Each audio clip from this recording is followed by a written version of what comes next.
ఉద్యోగాల పేరిట లక్షలకు లక్షలు వసూలు చేసిన ఒక నకిలీ సాఫ్ట్వేర్ సంస్థ మోసానికి పాల్పడింది. నిరుద్యోగులు విద్యార్థులకు గాలం వేసి వసూళ్లకు పాల్పడింది. ట్రైనింగ్ ఇచ్చినట్లు నటించి నిలువు దోపిడీకి పాల్పడింది. ప్యూరోపాల్ creation and IT solutions company పేరుతో నిరుద్యోగులను నట్టేట ముంచేసింది. ఒక్కొక్కరి దగ్గర నుంచి 2 లక్షల నుంచి 2,50,000 రూపాయల వరకు వసూలు చేసింది.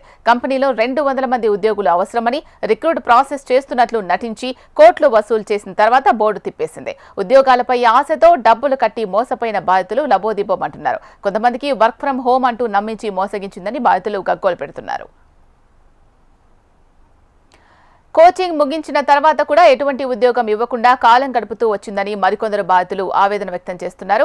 గచ్చిబౌలిలోని కార్పొరేట్ ఆఫీస్ అడ్రస్కు వస్తే అక్కడ ఎలాంటి ఆఫీస్ లేకపోవడంతో బాధితులు నిర్ఘాంతపోయారు. దీంతో బాధితులు ఆమ్ ఆద్మీ పార్టీ తెలంగాణ రాష్ట్ర కన్వీనర్ డాక్టర్ దిడ్డి సుధాకర్ తో కలిసి గచ్చిబౌలి పోలీస్ స్టేషన్లో ఫిర్యాదు చేశారు. నకిలీ సంస్థ దెబ్బకు 200 మంది బాధితులు రోడ్డు పాలయ్యారు.